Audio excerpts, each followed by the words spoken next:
when Srila Bhakti Sundar Govindadev Goswami Maharaj got the inspiration to compose some slokas in glorification of Srila Prabhupada, who he knew intimately as Abhay Charan. We know it's at number 60 Takanta Banerjee Lane in Calcutta. They used to live together. When Guru Maharaj was in Navadvip, Srila Govinda Maharaj was Gorindu Brahmachari in Calcutta, and they have like a duplex, and part is or triplex, Swami Maharaj's family, his laboratory business, and one room for Chaitanya Saraswati Mat. And Gurudev was staying there and distributing Back to God magazine, which Prabhupada started publishing in 1944. The sequence is, he met Saraswati Thakur first in 22, got initiated in 33, started Back to Godhead in 44, took Vanaprastha in 55, and then sannyas 66 or so, entered America 77, left the world. It's an easy way to recall important dates. So if Gurudev came in 47, means BT, Back to Godhead's already being printed. He's distributing that for Swami Maharaj. He's learning Bhagavad Gita from him. Swami Maharaj is translating Bhagavad Gita. And they take breakfast together. We know Swami Maharaj, Guru Maharaj said, although he was really not wealthy by occupation, but it had a very regal manner about him. We all know that. Prabhupada had the movements of a king. Once in LA, in his room, they gave him some new bed to sleep on, and Prabhupada lie back on the bed like that, and one day he said, Srila Prabhupada, you look like a king. He said, then bring on the queen. They're like, oh. Another time in Calcutta on a walk, Prabhupada started talking about how beautiful Bengali women were, and how the British were enamored by their black hair and black eyes, and then finally one devotee goes like, Krishna's blackish. Like, Prabhupada's in Maya talking about the beauty of Bengali women. Krishna's also blackish. And Prabhupada said, why you were speaking of Krishna when we were talking about Maya? That's the picture? Okay, just put a garland on it and put it on the asan. Prabhupada wouldn't care. I care, though. Just like Guru Maharaj doesn't care about many things, you would be shocked. If Gurudev would not become the Acharya of Chaitanya Saraswati Mat, Guru Maharaj said, I will give my deities the Puri Maharaj and shutter the Mat. That's what he said. And when Gurudev said, but my horoscope doesn't show it, I take your horoscope and throw it in the Ganga. I'm giving you life to 82. But he said, I will give the deities the Puri Maharaj and close the Mat. So he's like that. But Gurudev, he's not like that. He's saying, no, this is the worshipable paraphernalia of my Guru. So he will fight to the death to keep it.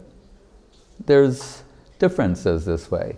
Bhaktivedanta Thakur said to Saraswati, he's getting in arguments all the time at school.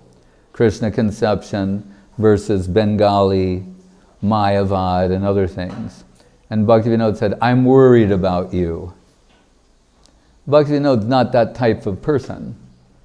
He said, I'm worried about you, how you're going to get on in the future. And Guru Maharaj said, Saraswati Thakur said, I'll manage, don't worry about me. And when he used to, he didn't start Gaudiya Mat till he was in his 40s. He had an occupation as a tutor for a wealthy British family. And he used to tell his disciples with some pride that the lady there was overheard telling one of her friends, there is this Bengali gentleman who's tutoring our children, but he's like a perfect English gentleman in every way. Because Saraswati Thakur didn't poop in a ditch like the sadhus do. They had to carry around, what do they call that toilet? What does Gurudev call it? Calls it the Western one. It's something simple. No, Gurudev has a name. He just calls it the Shaib toilet or the Western style. It's just something very simple. Saraswati Thakur used Western style. So even when they're on the Brajamandal Parikrama, someone's carrying this seat, portable seat around. Just, like a little eye-opening. Who's the Jati Rajganai Parise, the Jati Raj. So things are different once you decide to preach. Gurudev said his brother came to him once and said, Prabhu, you've established so many centers. And when he had all the headaches of managing a mission, he said, now why don't you just turn it all over to your disciples and do bhajan? And Saraswati Thakur said, that's not possible anymore. Jayam Vishnupad Paramahansa Paribhajaka Charja Satarasa Shri Srimad Srila Bhaktivedanta Swami Prabhupad Ki Jai. Guru Maharaj gave the name, actually, Bhaktivedanta. Because Goswami Maharaj, a Prakrita Bhakti Saranga Goswami Maharaj, who's like the first sannyas disciple of Guru Maharaj. He was a householder, and he'd been authorized to do Ritvik by Saraswati Thakur. He's the only person. And he initiated a lady in England. Her name is Binod Vani. And so people were asking Guru Maharaj for initiation, and he's hesitating and not wanting to go that route. So he would always send to Goswami Maharaj because he thought, he was authorized Ritvik of Saraswati Thakur, he's safe, he's reliable, he's substantial, go to Goswami Maharaj. One of those was Prabhupada's sister, Bhavatarini Didi Pishima. And Goswami Maharaj used to drive her crazy because she makes all this wonderful prasadam and he's doing that like, I'm renounced and don't care. He would take everything she made and just mix it all together and eat it like that. Whatever it was. Just pour it all together, mix it up into one thing and eat it that way. And she'd be like, Baba. Anyway, she was sent to him, although she wanted Guru Maharaj. So everyone revered Goswami Maharaj, as did Prabhupada, and he had a society. And they wanted to confer a title on Abhay Charan Prabhu for all of his preaching tendencies, and everyone, they had a hint he's going to do something really substantial. So they gave him a title, Bhakti Siddhanta Das Adhikari. So when that news came to Guru Maharaj, he said, I appreciate him and I appreciate your honoring him, but I have an alternate suggestion. It will be Bhaktivedanta. And they happily accepted that name. So even the name Bhaktivedanta comes from Srila Guru Maharaj. That name that would become known all over the world, Bhaktivedanta, A.C. Bhaktivedanta Swami Prabhupada. And the A.C. got from Goswami Maharaj. Everyone follows his lead. So he was a Prakrita Prabhu in Gaudiya Math because he's a Nityananda Bangsha. And Saraswati Thakur was saying, he's the real one. So even though he looks like a mundane one, he's the real thing. So call him a Prakrita Prabhu. So he kept it when he became, in India they love double initials. K.K. Birla, C.L. Bajoria, C.R. Das. That's it. I was trying to find a place in Calcutta once and I go, where is it? And they go, Syaras. I'm going, Syara? No, Syaras. What? And what they're saying is Chittaranjan Avenue, which everyone calls C.R. Das. Syaras. It's like the time Ramananda had to do some visa thing and leave San Jose and fly up north, and he flew to Seattle. I'm saying, like, can you say that on TV? Seattle? Seattle. He went to Seattle, Washington. Ramananda, where are you coming from? Seattle. I had to fly to Seattle. And you can't say that on TV or in polite company. Anyway, so Goswami Maharaj puts A.B. Goswami, like on a business card. You know. They all have K.K., C.L., C.R., so he's A.B. So Prabhupada writes A.C., Bhaktivedanta Swami, Abhay Charan Aravinda, like that. So then he becomes Bhaktivedanta, but he's there with Gurudev, and I saw Prabhupada, he's like a king, and very royal, and so breakfast for him is like bati chachari, or aloo bhaja and hot puris. That's a Prabhupada breakfast. And Gurudev's, moody. And he's saying, Gorindu, have some puris and some sabji. And Gurudev said, I'm taking moody. And Prabhupada said, that is simply cheating the stomach. Or as Radhanath Swami told Gurudev in his last meeting with him, he's telling the same story because it's a great delight for Gurudev. And he said, you are committing stomach aparad. So like that, and you can imagine, he's the one who said of Gurudev's writing, Choler Pate, you are a transcendental humorist, people are not interested so much in philosophy, but with your humor, and it's impossible to talk about Gurudev, inevitably, without saying something funny. Like the time he said to me that one of our dear friends, I could say who it is. He was in the end known as Bhakti Premik Siddhanti Maharaj, but let's just say Chidananda Prabhu, and that way we can. And he said something that was a little inaccurate, and Gurudev goes, to err is human, and he's very human. And many things. A guy wrote a letter from South Mauritius saying, you'll be very excited to know I'm getting married this weekend. And Gurudev said, the excitement is in him, not in me. And many things like that. So you can understand, he's making Prabhupada and Guru Maharaj laugh. They also have a sense of humor, but Gurudev has this Gaudiya ontological gopi type humor that makes the senior Vaishnavas giggle because he has a special insight to what brings joy to their hearts. And as Babaji Maharaj, actually, he told Guru Maharaj to give special attention to Gorindu Brahmachari. Gorindu Brahmachari told Guru Maharaj, after living with Swami Maharaj, he said, this Abhay Babu, he's more than millions of yogis. So that we have that picture we sometimes call Holy Trinity, where you see Prabhupada and Guru Maharaj in the same Vyasasana and Gurudev at the side, singing the Kam Pratikatayitam slok to praise Prabhupada. So 3 extraordinary, they're all from the same zone.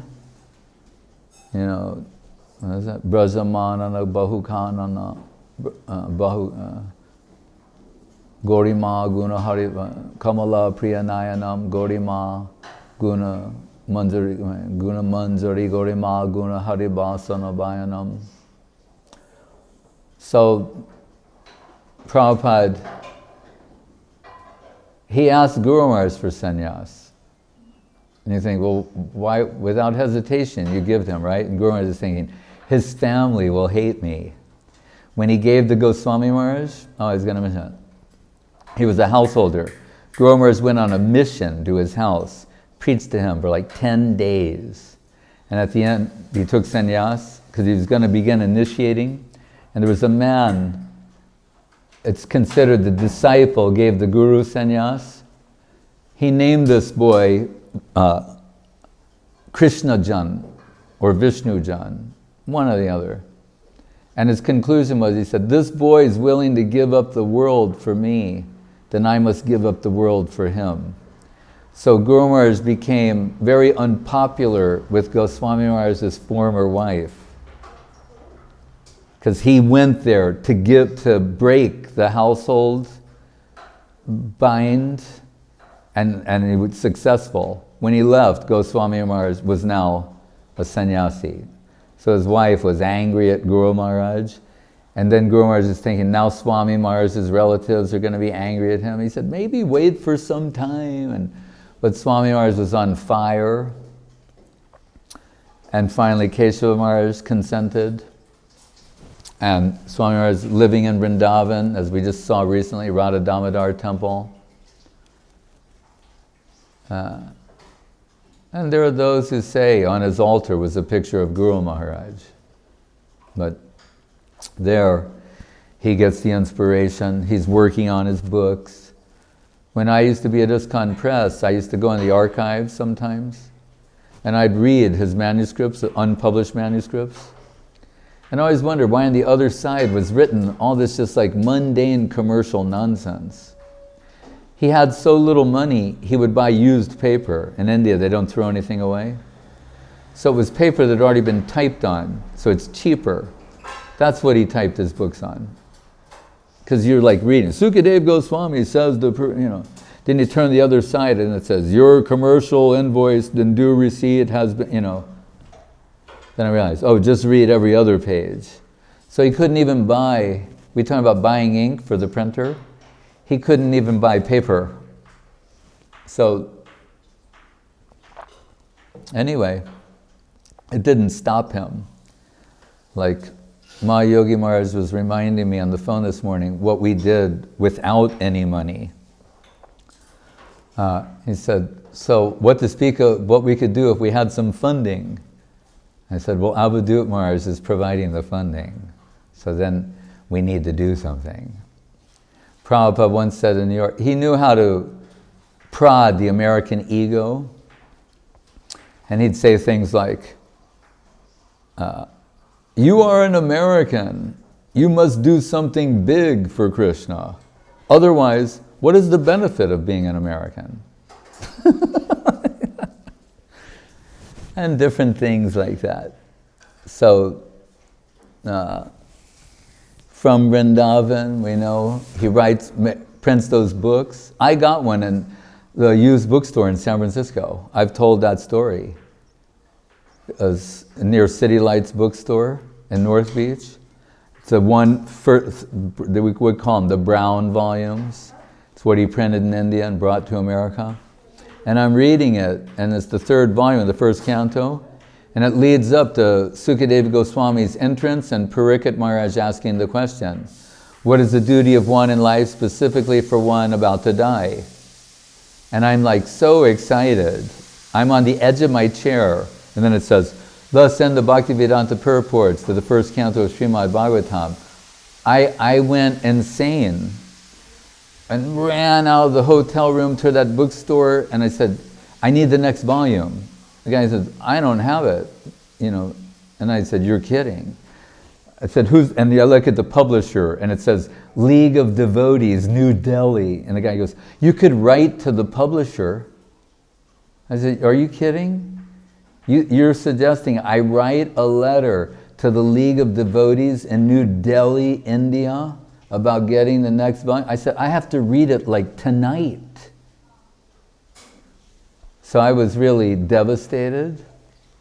But the temple, soon Prabhupada started printing Bhagavatam chapters so that the ISKCON Press would print something. And that one's was a little pamphlet booklet called The First Step in God Realization. So I got to read it later, but it was like after I joined. By that time, I had many other books of Prabhupada. So anyway, it definitely awakened some interest in me. And I was telling somebody too, at that time there's so many bogus gurus on the circuit in the 60s. Particularly one comes to mind, Maharishi Mahesh Yogi. The Beadle of the Gurus, and Mia Farrow, and Donovan, and so many others. And he used to sit like on an asana covered in flowers and twirling a flower and giggling, like and they would ask him some question, and he'd go, in transcendental meditation, a mantra is a word of a meaningless sound of which the effect is known. You know, and like, these are the kind of people you would see. And I thought, this isn't right. I'm not laughing. So when I went on 518 Frederick Street in Haight-Ashbury to the Sri Sri Radha Krishna temple, when I entered, like this, there was a Vyasa sun, and that very picture was on it. But it's taken by Guru Das in that place. What he said was, Prabhupada was just sitting there chanting japa and telling me, all right, like, oh, move Prabhupada's picture over there, put that picture of Krishna here, he's telling everyone what to do. They just moved in. And Guru Das, who's a great photographer and artist, he saw, oh, this is an extraordinary picture. And just like put a little cloth or something and said, Prabhupada, can I take your, you know? And Prabhupada just... And when I went in there and saw that picture, I thought, this is Guru. He's grave.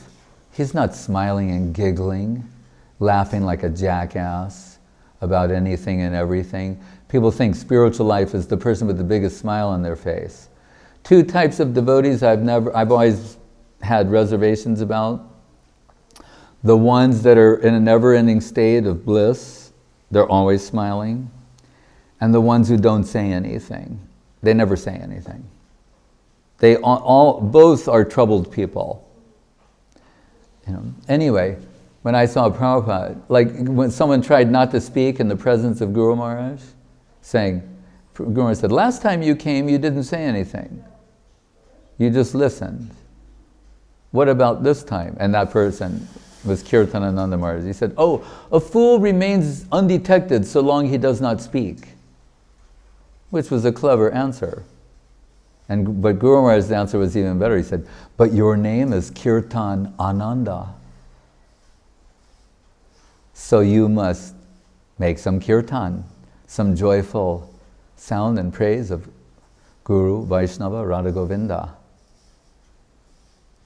So anyway, when I saw Prabhupada, I thought, this is Guru. Like Guru Maharaj said, heavier than the... I thought, what is he experiencing? That I want to know. And I began studying his books very intensely. I learned his pranam mantram, the pranam mantram of Saraswati Thakur, and started chanting 4 rounds every day for some mysterious reason. 2 in the morning and 2 in the evening. Sometimes I would chant more, like if I was hitchhiking. But at least 2 in the morning, 2 in the evening, and reading the books. My readings were always preceded by the pranam mantrams of Srila Prabhupada and Saraswati Thakur, and concluded with them. So they became meaningful. And anyway, this is not a story about me, but Prabhupada, he says, Vyavasayatmika buddhi ekeha kurunandana. That Gita slok, Chakravarti Thakur's commentary, that the disciples' life is only meaningful in pursuit of the order of Guru. That's what he took away from that. So Saraswati Thakur said, preach Krishna consciousness in the English-speaking countries. That was his mantra. That was his, mantra, japa, tapa, everything is that. So he could have just happily stayed in Vrindavan, taking Krishna Nam, visiting the holy places. But not Prabhupada. He's thinking, paradukkha dukhi, the world's suffering for want of Krishna consciousness. He's just, Bhavasayatmika buddhi. This is all he can think. He's consumed by the order of Saraswati Thakur. So he risked everything to do that, including his life. That's why the lady Sumati Murarji, she owns a ocean liner company. It's nothing for, they have like 6 cabins. It's nothing for her to give one to anybody. Costs nothing. The reason she's getting out of it is she thinks he's going to die on the journey and she'll have the death of a sadhu on her hands. That's why she's saying, oh, I don't think it. She's giving all kinds of excuses. Till finally, Krishna gives some inspiration in her heart to say yes. And so Prabhupada goes, and we know he has heart attacks in the middle of the ocean. And he has a dream where Krishna says, don't worry, Abhay, because Abhay means fearless. I've taken over the boat. And the captain writes in his log, the ocean suddenly turned into a pond, no waves. He said, I've been sailing for 30 years and I've never seen this. Just a boat going through still water to not put Prabhupada in difficulty so he can recover from the heart attack. So that's what it means, Atmanivedanam. He offered himself on the altar of self-sacrifice, like die to live, literally and metaphorically. And Guru Maharaj, then divine power had to come down. Like Krishna's saying, how far will he take it? In the middle of the ocean, the middle of nowhere, he's dying from a heart attack. Then divine power comes down. Takes control of the boat, the ocean, the whole thing, and then he arrives in New York. And he writes those 2 poems, one external, one internal. The external one about preaching, Markine Dharma, Bhagavata Dharma and Markina Lok in America. And the internal one, prayer to the lotus feet of Krishna, which only Guru Maharaj could interpret. And he said, in this poem, because in the poem, he's saying, when will I again be playing with you in the cowherd pastures of Vrindavan? And you and I will be playing, rolling, frolicking, wrestling, and sharing lunch together. It's obviously a Sakyarasa type poem. My friend, and many other things. I intuited these things before Guru Maharaj and ran them by him for confirmation. But anyway, I'm not going to get into that right now. But in the poem, Guru Maharaj is saying, because Radharani is considered Guru, and Saraswati Thakur's Guru, and by extension Radharani's delegation. So as like Priyanarma, cowherd, saying to Krishna, I know your inner desires. You want the company of Radhika, who is my guru. So she's given some service, an order to me, some service. If you, my dear Krishna, will help me fulfill that order, then she'll be pleased with you and you'll get her association. So Prabhupada made to Krishna the ultimate offer that cannot be refused. He enlisted Krishna in the... Who you want to have on your team, Arjun? You only need Krishna. All you need is Krishna. Krishna Prem. All you need is love. So he gets Krishna to do the work. How genius is that? He's saying, I'm unqualified. And what does he say in the other poem? You must have brought me here for a reason. like the Chinese going to India, they're thinking, what have we got ourselves into? Prabhupada in New York, you must have brought me here for a reason. And then he said, so, I'm your puppet. If you brought me here to dance, then let the dance begin. Make me dance, oh Lord, make me dance. And it says, sign, the insignificant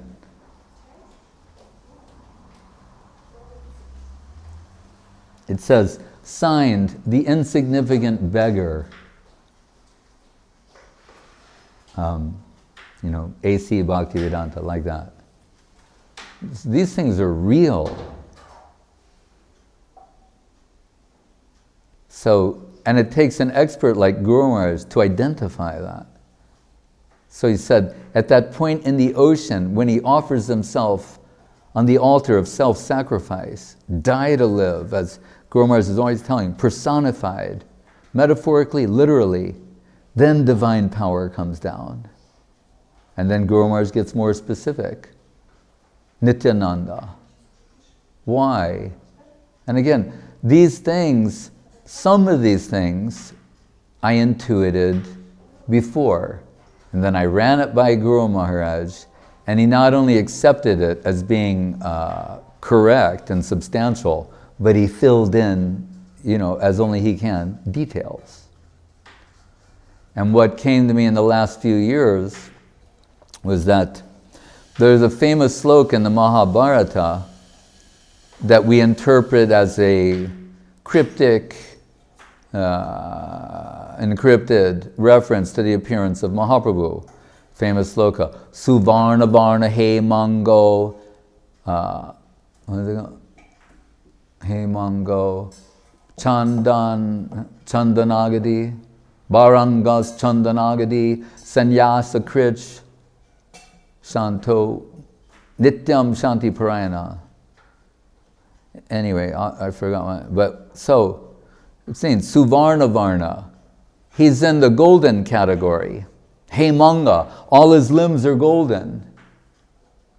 Chandan, Barangas Chandana, he's covered in chandan. Sannyasa Krich Chamat Shanto, he accepts the renounced order of life. Then Nishta Shanti Parayana, and saves the world.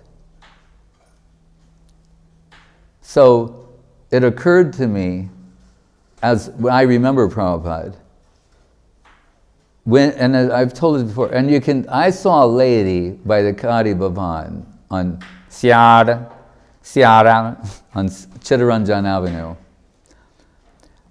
The people who live on the street. So here's the Kari Bhavan. Then out in the street, there's people who live there. This is Calcutta. So like the mom, daughter, and baby. And the mother's now going to take care of her baby the way her mom did her. And I mean, my jaw was open. There's this little baby, and this woman's pouring mustard oil on the baby and working it into the baby like the way you make puri dough. And her mother's like beaming. I mean, they're like taking this kid, and the baby's going like,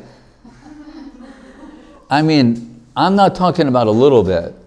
Like it was as if you dipped the baby in mustard oil and repeatedly dipped, in a vat of mustard oil. And I was going, no wonder they love mustard oil so much. It reminds them, and being massaged with mustard oil, it reminds them of their mother's gentle, loving, affectionate touch. So like Gurudev, Swami Maharaj, he gets massaged with mustard oil every day around this time before his bath. It's a Bengali thing. I thought it was fun. In Russia, when Paramahansa Maharaj was cooking once, and they're making all this stuff, and then he pulls this little bottle out of his pocket, with some like gold and liquid in it, and he went like, and someone went, "What's that?" He said, "Champagne." So it's like champagne for Bengalis. So what I mean to say is, there was that, but that would be an external thing. But sometimes when you looked at Prabhupada, and you can see if he was backlit, he looked golden. His skin looked somewhat translucent. There was so much spiritual radiance in him, the intensity of Krishna being seated, like he's a Shaktavesh avatar. And we can say, well, in principle, everybody, not like that. That's what Guru Maharaj is saying. Divine power came down. So when you looked at him, was Nityananda Prabhu on the other side looking out at you, gracing you with his glance? there was something super extraordinary going on inside. A super extra glow. Not just a radiant person, something otherworldly. So Suvarna Varna, he looked golden, all of his limbs, but the Suvarna Varna are the gold merchants of Calcutta, businessmen. He came in that line. And those people are favorite to Nityananda Prabhu. He likes those people for his own reason. So anyone in that line, Nityananda Prabhu likes them. They have some special connection. Prabhupada was initiated by the Nityananda Bangsa when he was a kid. As once went to get these pictures for Golden Volcano, me and Vidagda, and we found the place where they have them. And so they worship these two pictures. So naturally I want to buy them, but I mean, it's like, they say, no, but can we take pictures? They let us take pictures. But while we're there, these are Nityananda Bangshas. Their belief, like when we were there, they're all Prabhupada. Like it's almost like their family name. So I'm talking to a man, while he's there, his little toddler's crawling. I go, oh, who's that? He goes, Sukadev Prabhupada. I go, hi, Sukadev Prabhupada. Like, Sukadev Prabhupada. Oh, nice to meet you. Anyway, they think that Prabhupada was successful because they initiated him when he was a kid. That's where the power comes from. Guru Maharaj would just laugh and say, anything's possible, like in terms of seeing things. It's all hypnotism. Some say Mahaprabhu went in the Tota Gopinath, some say he went in the sea, others say enter Jagannath, he went in. Guru Maharaj said, he may have shown differently to different people. So they think his worldwide success is due to be initiated in the Nityananda Bhangsha line. It's okay, it's all good. Right? We know otherwise though, but still it's a complicated subject. So that they love, Nityananda Prabhu loves the people in this family line. That's why you see in the Charitamrita, Mahaprabhu will say, like he loves even a dog from, what's the place called? Kandi? Where they bring the ropes every year for Rath Yatra? Anyway, it's there. So that's why you have to be careful how you deal with these folks. In Vrindavan once, there was only one, I was discovering the truth sort of accidentally. I was wondering, where's Mahaprabhu? There was only one temple called Gauranga Mahaprabhu. And I went there once and I got to know those people. And they're showing me like some family photos, because there's this big Gauranga, he's like as tall, And then they show me a picture of their uncle, and he's got his arm around the deity, And I'm like, and they go, he had friendly relation with Mahaprabhu. I go, wow, they're really friendly.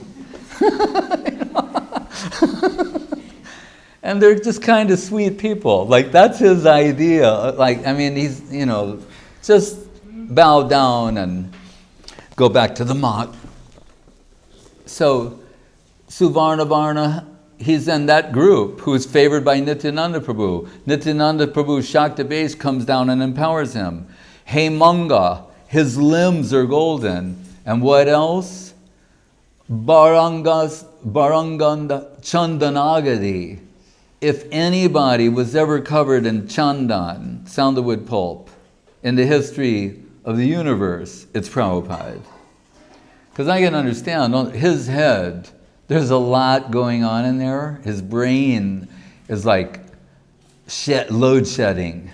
Heat is coming out of his brain, making his head very hot.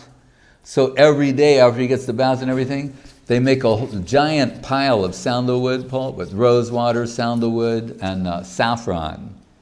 And then they just put it all over his head. He'd put it on his chest, on his arms, everywhere to just try and keep a cool head. And on the Kunti lecture, Malaya Syeva Chandanam, what is it? Anyway, Malaya Syeva Chandanam is the last line. She says, you appear in the Yadu dynasty like the sandalwood appears in the Malaya hills. Prabhupada, it sounds like a commercial. He's talking about sandalwood and he goes, keeps you cool, calm the whole day. Right? So he's also covered in sandalwood. Then sannyasa krit chamachan. He gives up, family, takes sannyas, and what? Nishta shanti parayana, and he saves the world.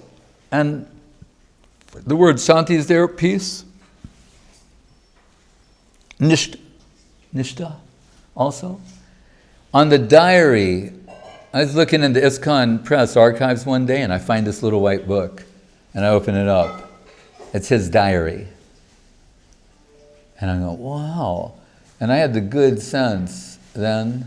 I mean, I should just admit it. When I said I was looking through it, the guy in charge, my boss, was gone. So what I was doing was naughty. I'm going through the archives when nobody's around. I will do that. If I stay in your house, if you leave, I'll check out all your stuff and probably break a few things along the way. It happens. I didn't break any of Prabhupada's stuff. But anyway, I'm looking in the book. Starts off, because they gave them to the passengers for your journey. He's got like grocery list, then they go to South India, Sri Lanka, but then I see like the real stuff. One says, I am feeling very much separation from Vrindavan and my worshipable lords, Radha Damodar, Radha Govinda, Radha Gopinath. Now so far away from Vrindavan, I depend exclusively on their mercy. Then another one. Daily I am relishing the nectarine of Sri Chaitanya Leela, which is the source of all my vitality. He's reading Charitamritam. Then he has the heart attack, and you see these gash on the pages. Nothing for like 3 days, maybe 2 heart attacks. And then he says, today the ship is plying smoothly. Remember the captain said it's now like a pond? Now he's coming back to life. And he said, I made some bati chachari, that thing we like to have. Bengali comfort food, and he starts getting his strength back. And that's after, if you wanted to pinpoint it, the Shaktavesh descent. And anyway, so that, what I mean to say, is on the top of the diary is a running head. Remember, the ship, the name of the ship is Jaladuta, which means water messenger. And the running head atop of the diary says, we carry India's message of peace and goodwill. These things cannot be an accident. People talking about miracles and all of this stuff. These things are, the ship called the Jaladuta, the water messenger, carries India's message of peace and goodwill, Nishta Shanti Parayana, that the whole world can take shelter of. As that astrologer said, he can build a house in which the whole world can take shelter. So,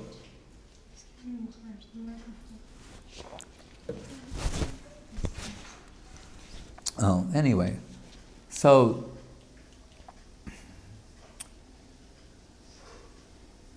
all these things are continually, so what I'm saying in conclusion is, this sloka, just as all those things I just told you are not an accident, what is expressed in the Mahabharata sloka, mystically, perfectly, is also about Mahaprabhu's appearance, is equally applicable to Srila Prabhupada. That's what I'm trying to say. Jai Om Vishnupad Paramahansa Parivrajaka Acharya Sathara Sri Srimad Srila Bhaktivedanta Swami Prabhupada Ki Jai. Srila Prabhupada Tirobha Mahamahotsava Titi Ki Jai. Sri Krishna Balaram Mandir Ki Jai. International Society for Krishna Consciousness, Ki Jai. The devotees, they always, when they're going to do a temple or something, they go, we're going to make a Vedic temple.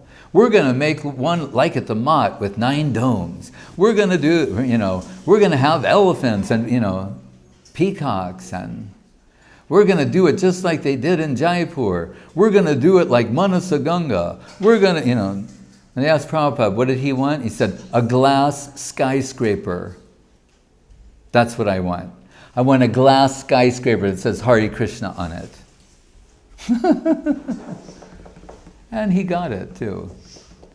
So, everyone, every man, woman, and child who is either a member or aspiring member of the Krishna consciousness movement has a debt and gratitude to express to His Divine Grace, A.C. Bhaktivedanta Swami Prabhupada, that he came out of the room, Jiva Goswami's Radha Damodar temple, Paraduka Dukhi, seeing the people suffering for want of Krishna consciousness. And Gurudev used to say, even with all of his success, 26, whatever, world tours, he would say, we're still taking Swami Maharaj's prasad. For better, for worse, every movement, what to speak of ISKCON, every other Gaudiya mission or movement that exists, for better or for worse, is led by his disciples, including this one, the Chaitanya Saraswat Mat. This is an undeniable, inescapable fact. Every Gaudiya institution, even a bogus one, will be led by his followers and disciples. No one can dispute this fact today, including Sri Chaitanya Saraswat Mat. So, what is Krishna's plan and idea behind all of this? Guru Maharaj would say sometimes that ISKCON, he'd say, there's Prabhupada who he is, and the Prabhupada of your imagination, and you're busy defending that. That's why it says in Sri Guru and His Grace. Right, here's Raghunath Das Goswami's conception of ISKCON. Is he a member? So he said, I knew about ISKCON like before you were born. We would discuss this. He offered the presidency to me. Right? Prabhupada wanted Guru Maharaj to be the president, and he'd be the secretary. The secretary, like the secretary of the Communist Party, is actually the head person. The secretary in any Indian organization is the one who, that's why Srila Govinda Maharaj is happy as the secretary of Chaitanya Saraswat Mat. With Guru Maharaj the Acharya, Govinda Maharaj is the secretary. It means he's doing everything. And he said, ironically, after he became the Acharya, he said it turned into democracy. Whereas when he was the secretary of Chaitanya Saraswat Mat, he was a dictator. Because whatever he wanted, Guru Maharaj would stamp it and back it. Now he had to delicately deal with his disciples. He said, now it's democracy. He had more freedom when he was the secretary of the Mat.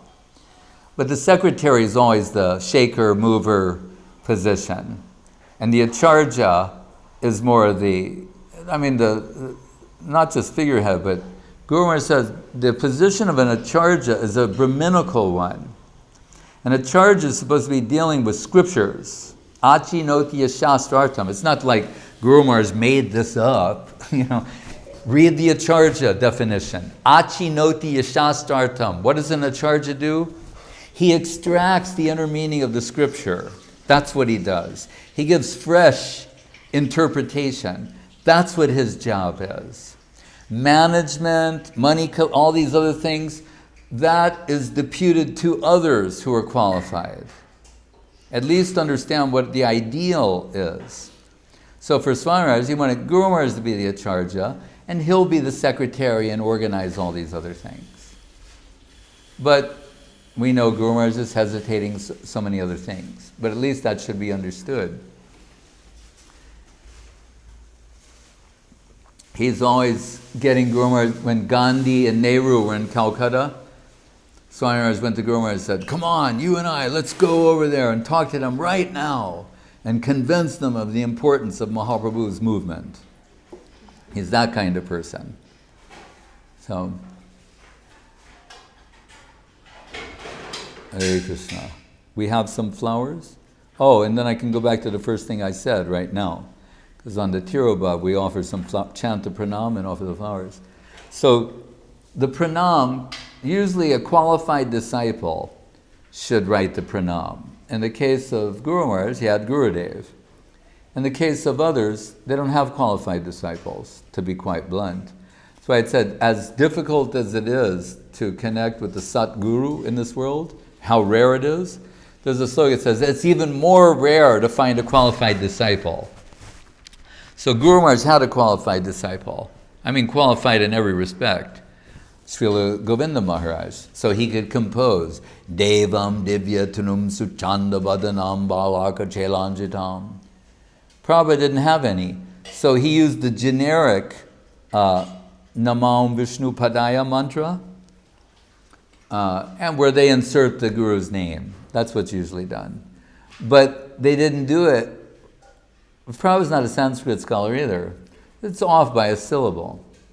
And it doesn't have Prabhupada in it. This says, Srimate Bhaktivedanta Swami iti namine. Shortest syllable, but a day late and $1 short, $1 short and a day late. Shortest syllable and doesn't have Prabhupada. So, who but Srila Gurudev, the ever-perfect disciple of even Swami Maharaj, he not only composes one, but four, but we'll just do the one now, and he says, Namaum Vishnu Padaya, Krishna Prastaya Bhutale, Swami Sri Bhaktivedanta, Prabhupadaya Te Namaha. He made it even better than the one they all sing, because it's got the right syllables and it includes Prabhupada. So who's Prabhupada's follower? Who's a Prabhupada man? No. Anyway, that's all I have to say. Now we'll offer the flowers. Hare Krishna. Jai Srila Prabhupada Tirobhav Mahamahosvati Ki Jai.